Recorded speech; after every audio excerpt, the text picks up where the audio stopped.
네, 어제부터 정치 오프너라는 제목으로 정치권 소식을 여러분께 전해드리고 있습니다. 오늘도 세 분과 함께하도록 하겠습니다. 인광기 논설위원, 김영준 교수, 최청열 교수 이렇게 세 분 나와 계십니다. 어서 오십시오. 네, 안녕하세요. 세 분과 함께 전해드릴 첫 소식은 어제 이 시간에 예고성 소식을 전해드렸었죠. 유시민 노무현재단 이사장과 홍준표 전 자유한국당 대표가 어제 오전에 녹화했던 유튜브 방송 이른바 홍카레오다 이렇게 부르고 있습니다. 그 방송의 녹화분을 편집 없이 어젯밤에 각자의 유튜브 방송을 통해서 그대로 공개를 했습니다. 많은 분들이 이 유튜브 방송을 보긴 했습니다만 보신 분보다는 여전히 못 보신 분들이 많습니다. 그래서 주영진의 뉴스 브리핑에서 오늘 두 사람이 방송을 통해서 어떤 이야기를 쏟아내는지, 어제 방송을 보고 난 분들의 평가는 과연 어떻게 나오고 있는지를 자세히 여러분께 전해드리도록 하겠습니다. 먼저 인광기 위원, 어제 방송 분량이 대략 어느 정도 됩니까? 전반전 후반전이라고 해가지고 네. 편의상 이제 한번 잠깐 한 5분 정도 쉬었는데 양쪽에서 오늘 어젯밤에 이렇게 올린 걸로 봐서는 이게 전반전 후반전으로 두 개로 나눠서 냈습니다. 두 개를 합치면은 대략 한 160분 정도, 그러니까 1시간 20분씩 나누어서 편집을 했다는 것이 뭐 방송처럼 이렇게 세밀하게 편집했다는 것이 아니고 크게 두 부분으로 나눠서 이렇게 올렸습니다. 그래서 총 160분입니다. 지금 제가 들어오기 직전까지 한번 봤더니 2시 현재 양쪽에서 올린 거를 보면은요. 알릴레오 측에서 올린 거는 전반 부분이 78만 조회, 그리고 후반이 20만, 그리고 홍카콜라 쪽에서 올린 거로는 전반이 45만, 18만. 그러니까 합쳐서로 봤을 때는요. 100만 대 한 60만 정도로 알릴레오 쪽이 좀 많은데 이건 단순 비교로는 그렇고요. 평소에 알릴레오 쪽이 구독자가 많습니다. 평소에가요. 근데 예. 이제 똑같은 거를 같이 올린 적이 없었기 때문에 이번에는 처음 올렸는데 저렇게 차이가 나는 것은 평소에 구독자 수가 알릴레오 쪽이 많기 때문에 일방적으로 알릴레오가 이번에 승리했다. 이렇게 보기는 좀 어려운 통계라고 볼 수 있을 것 같습니다. 홍준표 전 대표와 유시민 이사장, 지금 화면에 어제 두 사람이 이야기를 나눈 장면이 나오는데 유시민 이사장은 넥타이까지 단정하게 맨 모습이고 홍준표 전 대표는 넥타이를 매지 않고 뭐 이른바 차이니즈 칼라라고 하나요? 저런 걸 신부님들이 입는 옷처럼 그렇게 입었습니다. 원래 홍준표 전 대표의 일종의 트레이드 마크 중에 하나가 이 넥타이 삐뚤게 매는 건 아닙니까? 빨간 예, 그런 모습은 볼 수가 없었는데 두 사람이 저렇게 토론을 한 게 12년 전에 있었다고 하네요. 2007년 대선 앞두고 그때 혹시 토론하는 모습 기억나세요? 저는 뭐 그렇게 크게 기억이 나지 않습니다. 왜냐하면 2012년도에는 뭐 박근혜 후보하고 문재인 후보가 격돌을 했을 때라고 기억이 나는데요. 2007년에 했답니다. 2007년도는 예. 그 당시에는 세 명이 붙었지 예. 않습니까? 당시에 이명박 후보하고 뭐 저 대통합민주신당에서는 정동영 후보가 후보 나왔었죠. 그리고 또 이회창 후보가 무소속으로 예. 나왔었어서 3파전을 했었던 거라고 기억이 나는데요. 그때 대선 앞두고 아마 그 네, 전에 유시민 이사장과 홍준표 전 대표가 어떤 대포집에서 이렇게 이른바 토론을 벌이는 그런 형태로 진행이 됐다고 합니다. 포맷 뭐 이렇게 좀 방송 포맷을 좀 변화한다는 의미에서 된 것 같은데 그때 그때만 화면 해도, 좀 보면서 예. 이야기를 할게요. 예. 2007년 모습이라고 하는데 동영상은 아니고 사진이군요. 한 방송 프로그램에서 진행한 것 같습니다. 조영남 씨 모습이 보이는 거 그렇습니다. 보니까. KBS에서 했던 건데요. 저거 세트가 지금 어디냐면 세트가 아니고요. 마포에 있는 한 선술집입니다. 그래서 자연스럽게 서로 대화한다 해가지고 저렇게 해서 굉장히 화제가 됐었습니다. 그래서 12년 만에 지금 두 사람의 이른바 썰전이 펼쳐진 겁니다. 12년 전인데 12년이라는 시간이 두 사람의 얼굴에서도 느껴질 법하다 이런 생각이 드네요. 홍준표 전 대표 지금과 비교하면 상당히 젊어 보이네요. 그렇죠. 예. 2007년도면은 그때 MB 후보가 당선됐을 때 선거잖아요. 예. 정동영 후보 나왔었고 그때인데 지금 모습하고 특히 유시민 이사장의 모습이 많이 다른 것 같아요. 제가 어제 그 쭉 보니까 유시민 그 이사장에 대해서 홍준표 대표가 그런 얘기를 하더라고요. 깐죽거리는 게 없어졌다라는 얘기를 하더라고요. 예. 그리고 굉장히 이제 그 현혹시키는 건 여전하다 이런 말들을 하는데 근데 그런 말들이 서로 이렇게 증오하고 뭐 상당히 대립하고 적대하고 이렇게는 안 느껴지더라고요. 그러니까 저분들이 상당히 극명하게 자기 생각을 얘기하는 분들이긴 한데 극명하게 얘기하고 생각이 다 다르더라고요. 북핵 문제도 그렇고 노동개혁, 검찰개혁 어느 하나 서로 이렇게 합의점을 찾기 어려운데 그래도 전반적으로 보수 아진보의 어떤 그 쟁점들을 정확히 드러냈다라는 측면에서 볼 때 상당히 긍정점이 있었다고 생각을 합니다. 예. 그러면 지금부터 두 사람이 과연 어떤 이야기들을 했는지를 자세히 여러분께 전해드리도록 하겠습니다. 먼저 당장 두 사람이 다음 대선에 도전할 것이냐. 유시민 이사장은 이미 여러 차례 나는 정치를 떠난 사람이다라고 이야기를 하고 있는데 많은 분들은 그렇게 생각하지 않고 있는 것 같습니다. 바로 유시민 이사장이 이런 발언 때문에 어제도 이 부분이 상당히 큰 관심을 받았는데 두 사람 과연 어떤 이야기 했는지 한번 들어볼까요? 만약 그 문재인 대통령이 임기 말까지 인기가 괜찮다고 가정한다면 예. 숫자가 더 늘어나겠죠. 예. 그래서 민주당은 제가 볼 때는 현재로서 뭐 한 10여 명 정도로 봐야 되지 않을까 10여 명. 의사를 가지고 있는 분들이요. 아, 본인은 완전히 거기에 이제 빠져 있는 거고. 예. 저는 당원도 아니에요. 당원도 예. 아니고. 이 사람은 괜찮은데야라고 마음에 이렇게 생각하는 사람이 한둘은 있으십니까? 저는 뭐 다 괜찮다고 봐요. 나는 불펜으로 물러나겠습니다. 주전 투수가 잘하면 사람이 불펜 투수가 등장할 일이 없죠. 그 주전 투수가 못하면 이제 불펜에서 또 찾아야 되겠죠. 그렇죠. 유시민 이사장과 홍준표 전 대표 얘기는 무슨 얘기인지는 잘 알겠습니다. 홍준표 전 대표는 도전 의사가 있다는 얘기죠? 그렇죠.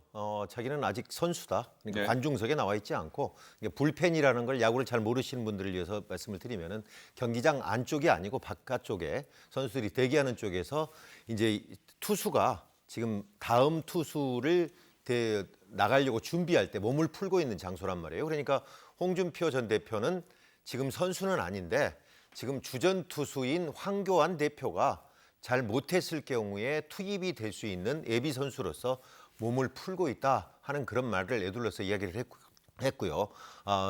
저 토론이 끝날 무렵에 유시민 이사장이 그런 얘기를 했어요. 그냥 저처럼 관중석에 내려와서 같이 낚시나 좀 다니고 그랬으면 좋겠다 하는 얘기를 했었는데 어쨌든 유시민 이사장은 다시 출마할 가능성이 없다라고 지금까지 했던 것들을 다시 한번 확인을 했고 예. 또 홍준표 대표는 언제든지 기회가 되면 내가 나갈 수 있다 하는 것을 확실하게 선을 그은 것 같습니다. 유시민 이사장이 나는 이제 정치를 떠난 사람이고 당원도 아니다 이렇게 이야기하면서 정치를 할 생각이 없다고 강조했습니다만 어제 홍준표 전 대표는 유시민 이사장을 향해서 당신은 100% 정치권으로 돌아온다 이렇게 얘기를 했다고 합니다.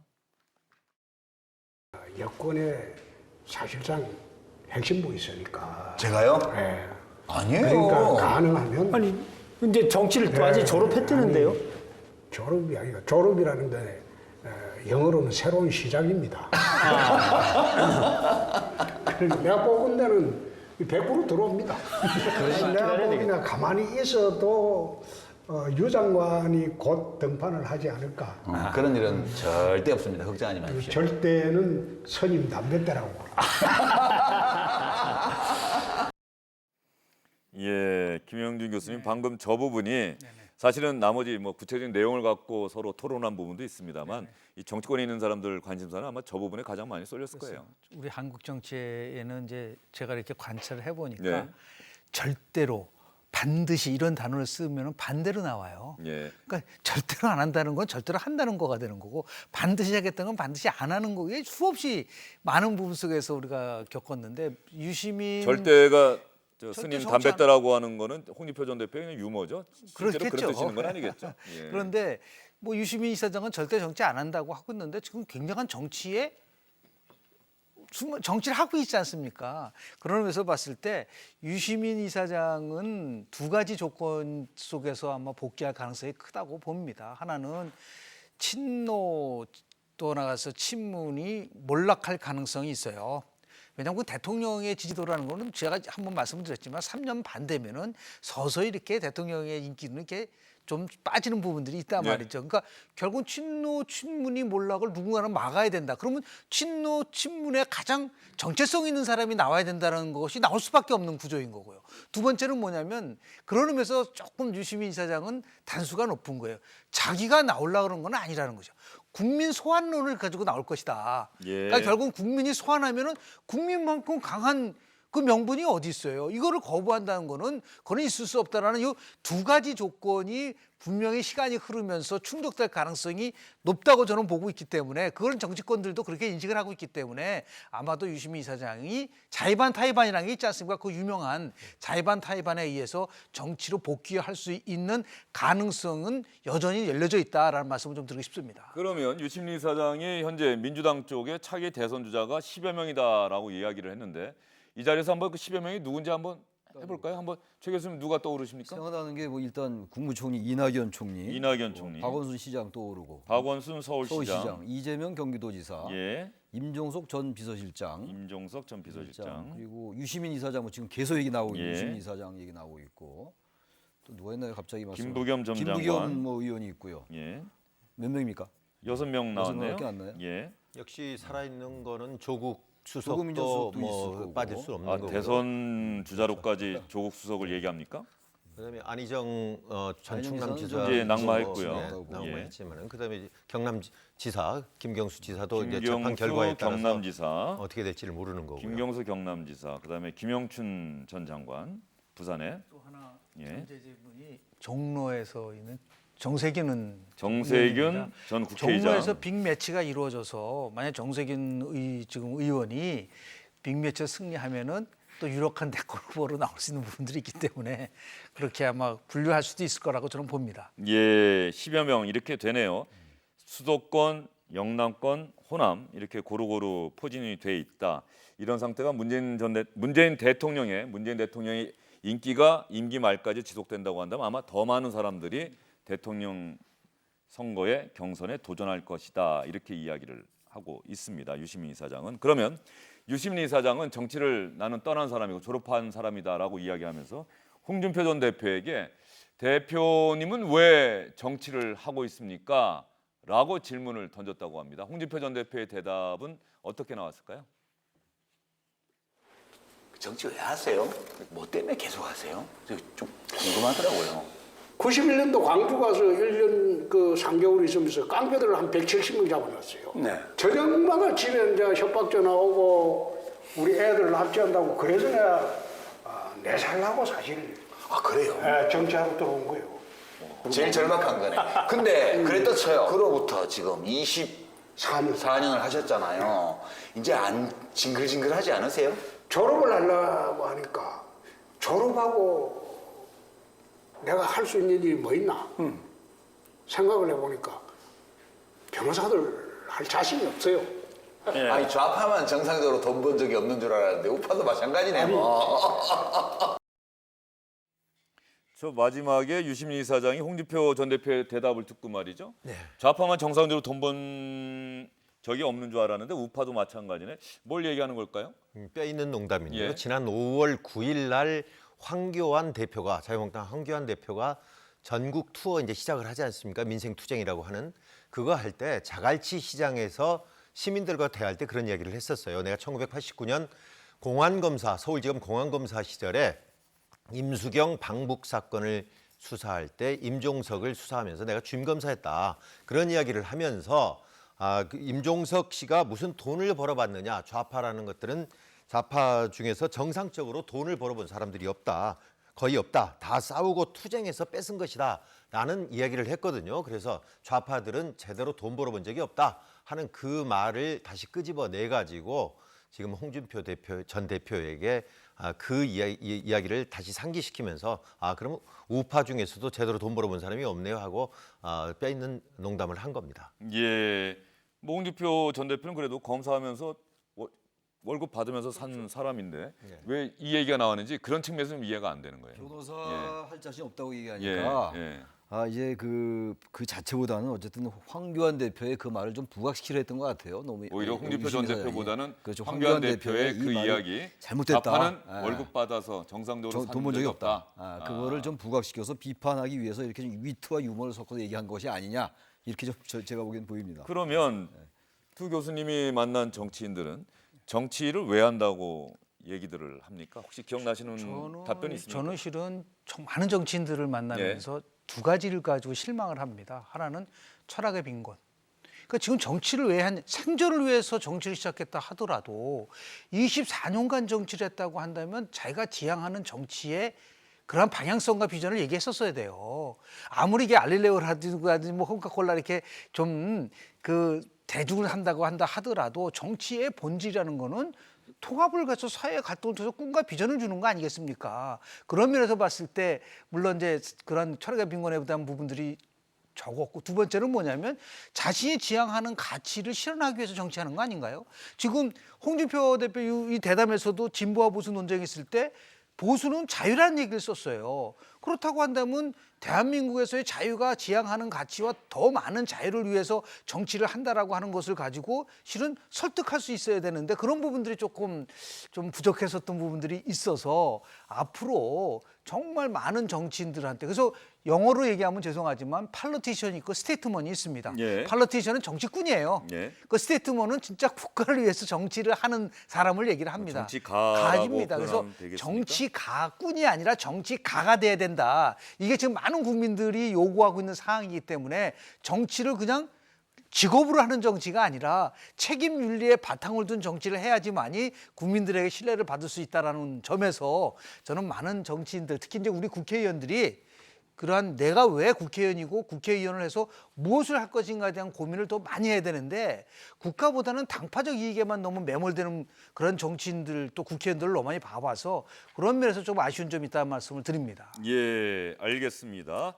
홍준표 전 자유한국당 대표, 유시민 노무현재단 이사장이 유튜브 방송을 통해서 서로 주고받은 이야기를 여러분께 소개해드리고 있습니다. 홍준표 전 대표, 평소에 홍준표 전 대표가 다른 사람 이야기보다는 자신의 이야기에 집중하고 다른 사람 이야기는 끊고 이런 모습을 많이 보였는데 어제 녹화에서는 그런 모습은 많이 보이지 않았다, 이런 평가가 나오고 있는데 홍준표 전 대표가 유시민 이사장의 얘기를 듣지 않고 자신의 얘기를 고집한 대목이 하나 있어서 저희가 찾아봤습니다. 어떤 부분일까요? 지금 문 대통령도 내 걱정이 되는데 저 퇴임후에 안전하겠나? 제 키워드에 좀 집중해 주시죠. 가만히 있어. 근데 박근혜 대통령 끌어내렸을 때 난 저쯤에서 끝나지 않겠나 봤는데 감옥 보냈죠. 거기다가 이명박 감옥 보낼 때는 지금 국사범도 아니에요. 이명박 대통령 재판받는 거는 자범입니다. 경제범, 자범 뭐 이렇게 됩니다. 대통령으로서 재판은 국사범도 아니고 자범으로 재판을 해요. 모욕을 주고, 그 자범 취급을 해요. 취급이 아니라 혐의가 그러니까 할 수 없이 그런 거 아닙니까? 절에 해놔놓고, 이야, 저 양반은 그럼 퇴임하면 안전하겠나? 홍준표 전 대표가 아마 저 이야기는 지금 보수 진영 지지자들을 생각하면서 한 얘기가 아닐까 싶은데 임광기 위원장은 어떠세요? 그렇습니다. 저거에 대해서는 아마 갈등과 분열이라는 아마 키워드를 가지고 이야기를 하다가 유시민 이사장이 꺼낸 그거에 대해서 이야기를 하는데 지금 전직 대통령들을 보면은 저 앞부분에서 했던 얘기가 뭐냐면 전직 대통령들, 우리나라 대통령들을 보면 전부 다 불행했다. 딱 한 사람이 불행하지 않았던 사람이, 그러니까 퇴임 이후에 불행하지 않았던 사람을 본다면은 딱 한 사람 꼽을 수 있다. 바로 김대중 전 대통령이다. 그 이유는 왜 그랬겠느냐? 그것은 전직들에 대한 보복이 없었기 때문에 그런다. 그 이야기를 하면서 지금 문재인 대통령이 이렇게까지 두 전직 대통령을 저렇게 감옥에 집어넣고 이렇게 해서 보복을 하고 있는데 그게 안전하겠느냐? 다시 말해서 지금 태극기 집회를 하는 사람들을 비롯해서 우파 사람들이 이야기하는 문재인 대통령의 지금 적폐청산 이런 것들이 전직들에 대한 보복이다. 그런 것들을 의식하면서 그걸 아까 앵커가 말씀하셨지만은 다른 것들에 대해서는 상당히 이야기를 하고 말을 좀 끊고 그러면 존중해주고 그랬는데 저 부분에 대해서는 아주 강한 톤으로 얘기를 했습니다. 예, 어떻습니까? 최 교수님은 이 홍준표 전 대표의 이 부분 아마 본인이 꼭 하고 싶었던 이야기 같긴 한데 유시민 이사장이 여기에 대해서 어떻게 또 반론을 제기했는지도 좀 저희가 설명을 해드려야 될 것 같은데 그 부분까지 기억 안 나시죠? 제가 생각하는 건요. 12번의 대통령이 있었다라고 예. 이제 홍준표 대표가 얘기를 하고 지금 예. 이제 임광기 논설위원이 자세히 설명을 해주셨는데 DJ가 제일 그 편안하게 지냈다. YS조차도 어쨌든 그 IMF 때문에 퇴임 후에 상당히 시달렸다라는 이런 얘기를 해요. 그러면서 이제 정치보복 얘기가 나오는 건데 지금 이 부분은 보수 진영에서 어쨌든 현재의 이른바 좀 지금은 조금 이제 지났습니다만 적폐 수사나 적폐 청산이나 이런 것들을 정치 보복이라고 생각하는 이러한 프레임을 강력하게 주장하는 것 같아요 지금. 그러니까 이게 이제 여러 가지 사안에 대해서 철저히 두 사람이 의견이 갈리는데 그 중에서도 특히 이제 어쨌든 홍준표 대표로서는 보수 진영을 대표하는 이런 얘기를 하고 싶었던 거고 그렇다면 이 현재의 그지 박근혜 이명박 대통령이 뭐 이명박 대통령이 보수로 나와 있습니다만 이 두 사람이 이제 그 법의 심판을 받은 것 이런 것들을 얘기해야 되겠다는 생각을 해서 이걸 끝까지 말을 끊으면서 강조한 게 아니냐 이런 생각을 합니다. 예. 유시민 이사장이 이 부분에 대해서 이렇게 이야기를 했다고 하는데 저는 이 부분이 좀 목소리가 들렸으면 좋겠다는 생각이 드는데 저희가 준비한 데는 없는데 지금 전직 대통령 두 분이 감옥에 있거나 보석 상태로 재판을 받고 있는 일은 보통 일이 아닙니다.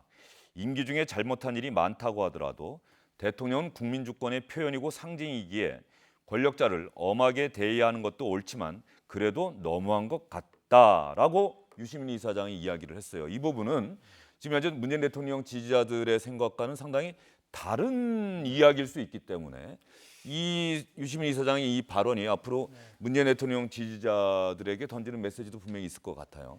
실은 이제 저는 그래서 취임사를 보면은요 문재인 대통령이 참 이런 얘기를 했습니다. 저는 깨끗한 대통령이 되겠습니다. 빈손으로 취임했고 빈손으로 퇴임하는 대통령이 되겠습니다. 훗날 고향으로 돌아가 평범한 시민이 되어 이웃과 정을 나눌 수 있는 대통령이 되겠습니다. 국민 여러분의 자랑으로 남겠습니다라고 하는 것을 대통령 취임사에서 문재인 대통령은 얘기를 했어요. 그런데 이 부분에 대해서 이제 홍준표 전 대표가 그렇게 의도한 대로 되지 않을 수도 있다라고 하는 것을 얘기를 했기 때문에 그 이유는 간단합니다. 대통령이 국민 모두의 대통령이 되겠다는 부분 속에서 그 약속을 지키지 못하고 계속해서 정치가 아니라 통치를 가지고 정치를 하게 되면 역대 대통령들이 다 불행해졌습니다. 그러니까 다시 힘이 있을 때는 그것이 통용이 되지만 예를 들어 힘이 빠질 경우에는 이게 또 공격을 받고 더 나가서 어떤 경우는 노무현 대통령 같은 경우는요 얼마나 황당했냐면 자기가 만든 열린 우리당에서 거의 쫓겨난 거예요. 그때 그 앞장섰던 사람 중에 한 사람이 이제 정동영 당시의 의원과 갈등을 일으키면서 대통합 민주신당으로 만들어지는 과정 속에서 노무현 전 대통령은요 오히려 가장 빨리 탈당을 했었던 대통령이었던 겁니다. 이런 것들을 종합해서 본다고 한다면 우리 5년제 대통령제 국가 속에서 대통령들이 갖고 있는 나름대로의 이러한 불행의 역사가 더 이상 반복돼서는 안 되지 않겠느냐라는 부분 속에서 저는 홍준표 전 대표나 유시민 이사장도 그런 부분을 염려하고 우려하는 부분이 분명히 있었다.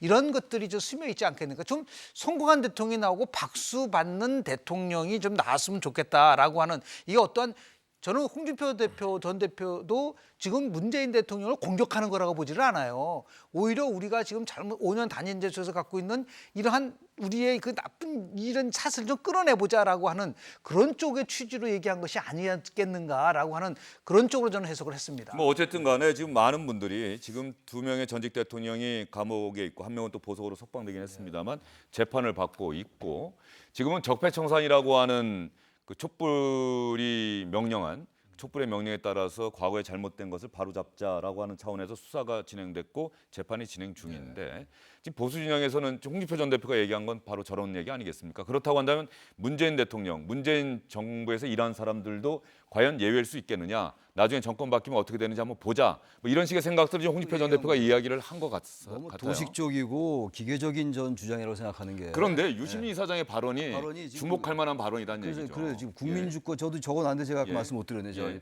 들으면 적어놨는데. 다시 한번 보면서 한번 말씀을 해주세요. 대통령은 제가 적은 건 이거예요. 대통령은 국민주권의 표현이고 상징이다. 아까 말씀하신 겁니다. 근데 그 사이는 제가 기억이 안 나서 적지 않았는데 너무한 것 같다 이런 얘기를 했던 것 같아요. 그런 대통령이기에 예. 엄하게 대하는 것이 옳긴 하지만 예. 그래도 이건 너무한 것 너무하다. 같다. 이제 예. 제가 적은 게 요건데 저도 아까 들으면서 깜짝 놀랐어요. 어떻게 유시민 이사장이 저런 얘기를 할까? 물론 이런 건 있습니다.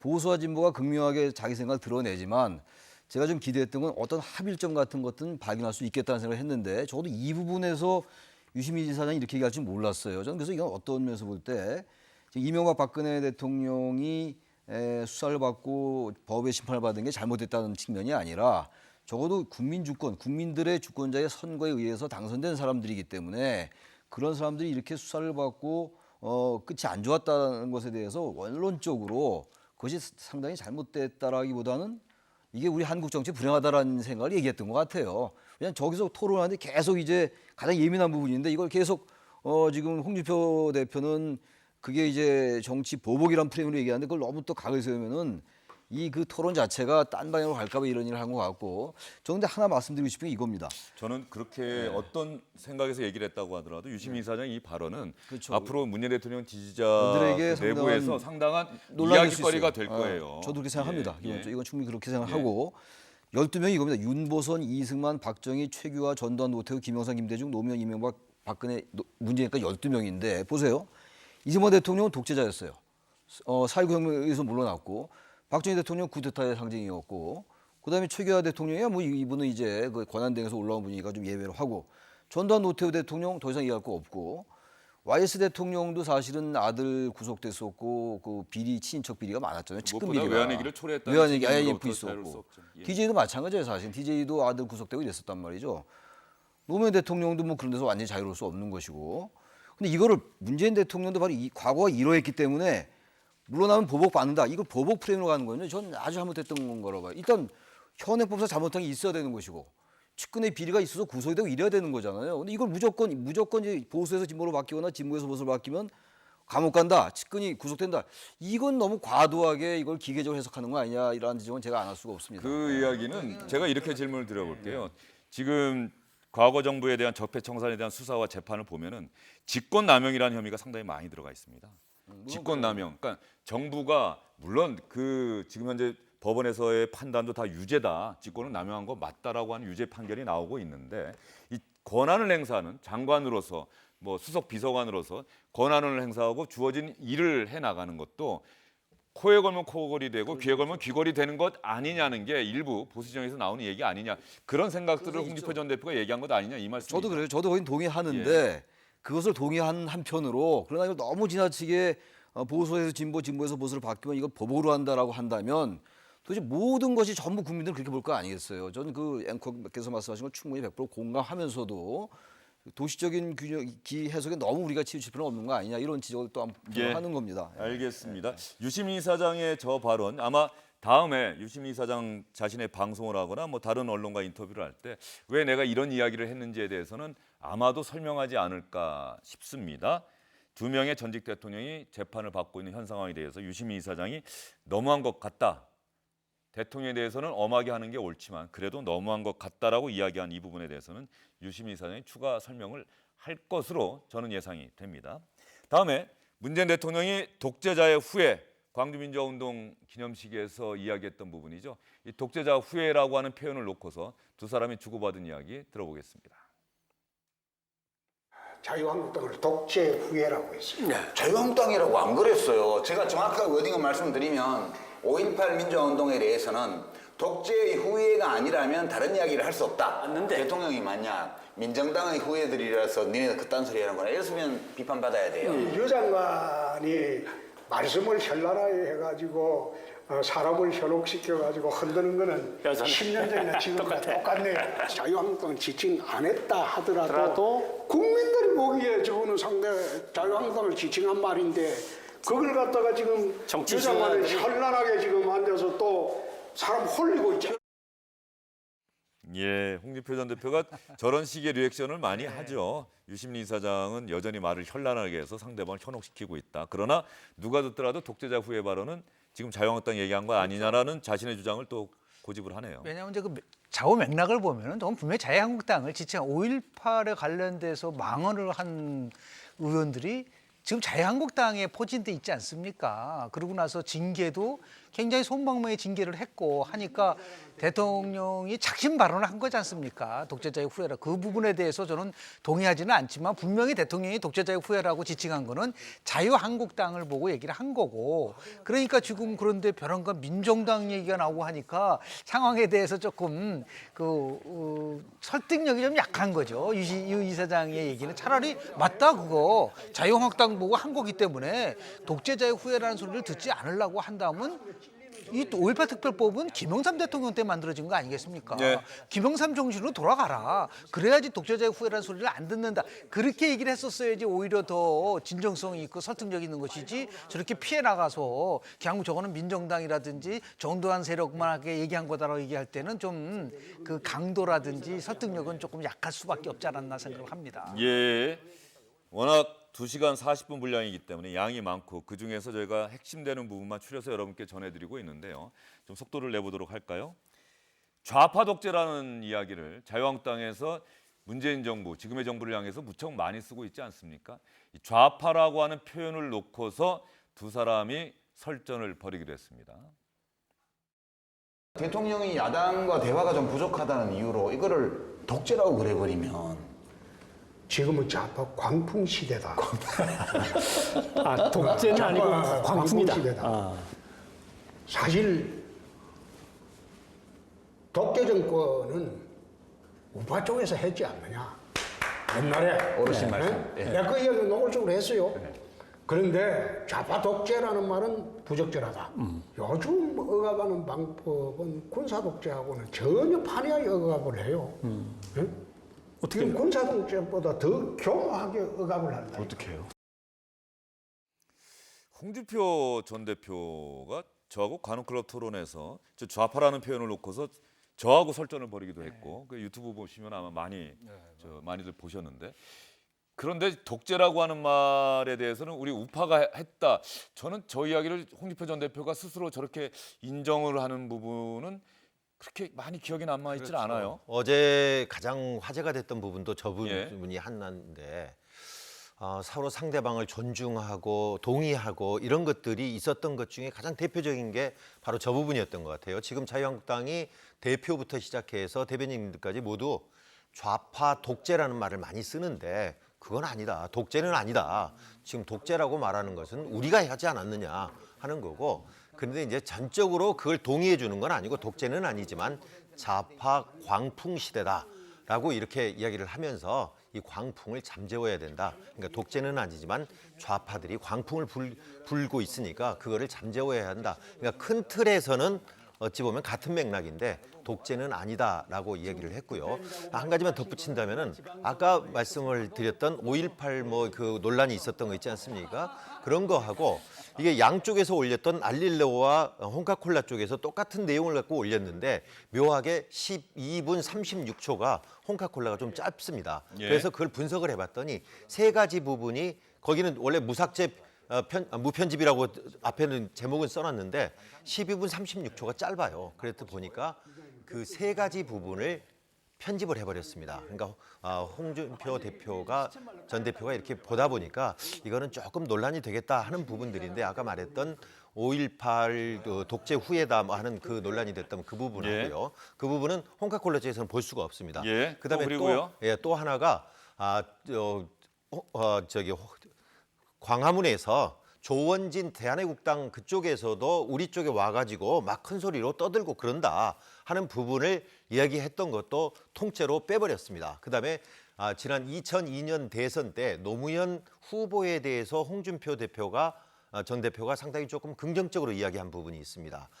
나는 될 줄 알았다. 아무도 될 줄 몰랐었지만 나는 상당히 될 걸로 눈여겨봐야 된다라고 이야기를 했다. 그 이유는 이러이러한 이유다라고 이야기를 했는데 약간의 민주당 쪽을 상당히 좀 긍정적으로 이야기를 하고 노무현 후보에 대해서 좀 긍정적으로 이야기했던 이 세 부분들을 우리 방송으로 말한다면 통편집을 해서 없애버렸었습니다. 예, 알겠습니다. 홍준표 전 대표 지난해 지방선거 패배의 책임을 지고 자유한국당 대표직에서 물러났는데요. 그때 지방선거 유세 때 했던 이야기를 제가 찾아봤는데 좌파라는 말은 홍준표 전 대표가 거의 어느 곳에 가든지 이야기를 했고요. 독재라는 표현도 썼습니다. 다만 좌파 독재라고 쓰지 않고 일당 독재가 될 것이다라고 하는 표현은 무척 많이 썼네요. 제가 팩트체크 하나 여러분께 간략하게 해드렸습니다. 다음에 황교안 현 자유한국당 대표의 리더십과 관련해서 유시민 이사장이 긍정적이지 않은 쪽으로 이야기를 했는데 홍준표 전 대표, 황교안 대표에 대해서 평가를 했을까요? 안 했을까요? 그러니까 지금 특히 황교안 대표 체제가 지금 제1야당에 이제 정립이 됐는데 이분의 리더십 스타일이 왠지 약간 몇십 년 전에 본 그런 흔히 보이던 그런 스타일이 아닌가 하는 걱정이 되어서 그냥 말하기도 곤란하고 홍 대표님 곤란한 것도 말할 수도 있어요? 없습니다. 아 그래요? 예. 그 괜히 잘못 말했다가 지금 어떤 비난 받으려고? 당원이시죠? 그럼 자유한국당. 그렇죠. 당 대표를 얘기해야 되는 당원이. 아니, 불펜에 계시더니 몸살이시네. 나는 정치 24년 동안 예. 몸살인데 정치해 본 적이 없습니다. 지금 몸살이시는 거야. 천만 몸살일 상대가 아닙니다. 아니 근데 최 교수님, 저 이야기 보면은 황교안 대표의 리더십에 대해서는 얘기를 안 하겠다고 하는데 저 마지막 말에 핵심이 있는 것 같네요. 저 말은, 황교안이라는 정치는 내가 몸을 사릴 상대가 아니다. 자기 상대가 아니다 이제 이런 얘기잖아요. 예. 그러니까 듣기에 따라서는 자신이 이제 당 대표를 2번이나 했다라고 저기 프로에서도 얘기를 하더라고요. 프로그램에서도. 그러니까 지금 같은 당이라서 물론 논평을 안 하고 여러 가지 입장이 곤란하다라는 의미가 당연히 포함되어 있겠습니다만 내 군번이 말하자면 내 무게가 정치 신인인 황교안 대표에 대해서 평가하고 뭐 리더십에 대해서 얘기할 그런 계제는 아닌 것 같다라고 얘기하는 것 같아요. 그러니까 어떻게 보면은 뭔가 좀 황교안 대표를 조금 폄하한 듯한 이렇게 해석될 여지는 충분히 있는 것 같아요. 같은 이제 그 정당 내에서 황교안 대표를 이렇게 뭐 잘 옹호한다라기보다는 자기를 좀 높이면서 황교안 대표를 은근히 좀 깎아내는 이런 느낌도 좀 받았습니다. 저는 개인적으로. 예, 알겠습니다. 이제는 정책 현안 또 문재인 정부가 직면하고 있고 풀어야 될 숙제들 이런 부분들에 대해서 두 사람이 어떤 이야기를 주고 받았는지 정말로 구체적인 팩트까지 담아서 이야기를 했는지 자신의 주장만 반복했는지 여러분께 들려드리도록 하겠습니다. 먼저 북한 문제, 한반도 비핵화에 대해서 두 사람이 주고받은 이야기 들어보겠습니다. 김정은이가 핵 포기할 것 같아요? 예, 저는 뭐 할 수도 있다고 봐요. 아니, 할 수도 있다고 아니고. 거래 조건이 맞으면. 체제 안전이 다른 방법으로 보장된다면 굳이 핵을 가질 이유는 없다고 본다, 북한이. 김정은 위원장이나 뭐 그전에 김정일 위원장이나 불안하기 때문에 핵을 만든 거다. 그렇게 이제 주장을 했다가 북괴 대변인이라고 욕도 참 인터넷에서 많이 먹었는데요. 저는 지금도 북한의 권력층을 완전 비이성적이고 괴물 같은 집단으로 보면 해법이 없다고 봐요. 현대 자유세계에서 그게 옳은 일이냐. 이런 체제가 보장의 가치가 있는 체제냐. 이 말이야. 김 교수님, 저런 부분에 대한 이야기는 지금의 민주당 정부와 자유한국당이 주고받는 핵심 의제, 공방 중에 하나인 부분이거든요. 어떻게 들으셨어요? 실제로 보면 뭐 우파에서 얘기하는 가장 핵심적인 것이 북한 체제에 대한 부분 속에서 북은 절대로 핵을 포기하지 않는다. 거기에 사악하는 만큼의 안보를 지켜야 된다는 게 지금 뭐 보수 진영에서의 핵심적 사항인 거고요. 이거는 이런 거 이번만이 아니었었어요. 노무현 전 대통령이 기억이 나실지 모르겠지만 부시 전 대통령을 만나기 위해서 미국을 갈 때 LA에서 한 발언이 엄청난 파장이 있었습니다. 그 당시에 뭐라고 했었냐면 북한이 핵을 갖는 거는 공격용이 아니다, 방어용이다라는 말을 한 적이 있었습니다. 예. 이게 같은 맥락이거든요. 북한이 핵을 갖는 거는 결국은 공격이 아니라 자신의 체제를 지키기 위한 것이다라는 맥락과 같은 거였었어요. 그때 부시 전 대통령이 뭐라고 얘기했는지 아세요?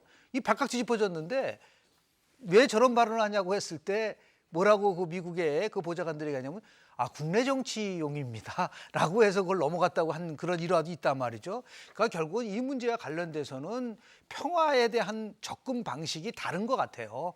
그러니까 다시 얘기해서 지금 문재인 정부에서는 북한의 체제를 인정한 상태에서 평화를 가자는 것이고 지금 보수 진영에서는 아예 체제가 러짐 체인지 할 정도로 체제 전환을 시켜서 가는 것이 오히려 확실한 방법이지 김정은 체제로 가져가서는 이건 불가능하다라고 하는 거니까 보수파에서는 북한이 뭐 핵을 포기할 이유가 이유가 없다라고 이렇게 보고 있는 결국은 거죠. 뭐냐면 핵 보유고 파키스탄 모델로 갈 수밖에 없다. 북한은 끊임없이 트럼프를 흔들어서 핵을 보유하는 국가로 가는 거 이것을 막는 것이 결국은 보수 우파의 핵심적인 전략이다라고 하는 것을 드러냈기 때문에 여기에는 결국은 타협이 있을 수 없는 아주 첨예하게 대립할 수밖에 없는 그런 갈등의 최전선 지역에서의 이 부분이 지금 맞닿아 있지 않나 생각을 합니다.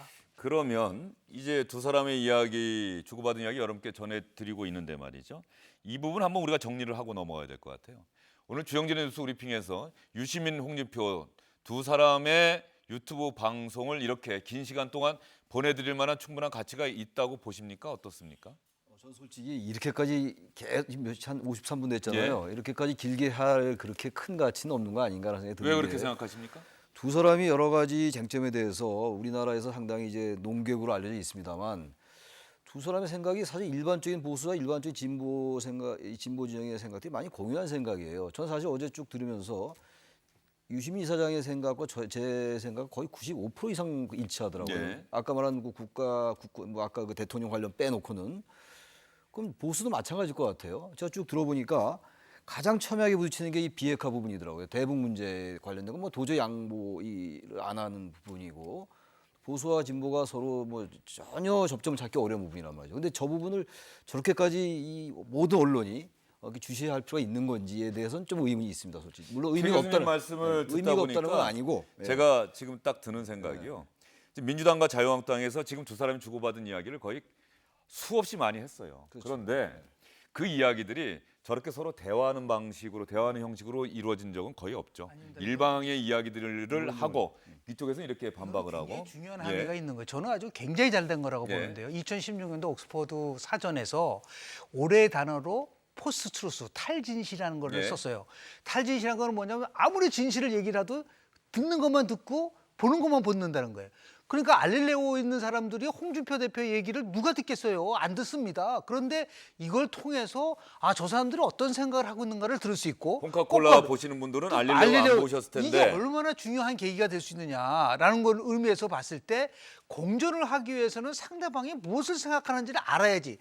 벽을 쌓아놓고 자기네끼리만 알릴레오다 콩카콜라 이거는 처음에 유시민 이사장이 막 편집하는 건 나빠요. 같이 함께 보면서 이 계기를 말했다는 의미에서 저는 상당히 의미를 두고 있고. 그러니까 제가 조금 전에 드린 말씀이 민주당과 자유한국당이 이 이야기 비슷한 이야기 수없이 많이 했는데 그렇습니다. 이렇게 대화하는 형태로 하지는 않았다는 거죠. 그러면서 바로 자연스럽게 그런 무엇이 부분에서 차가 있고 무엇이 예. 공통. 그 다음에 이렇게 했으면 좋겠습니다. 예.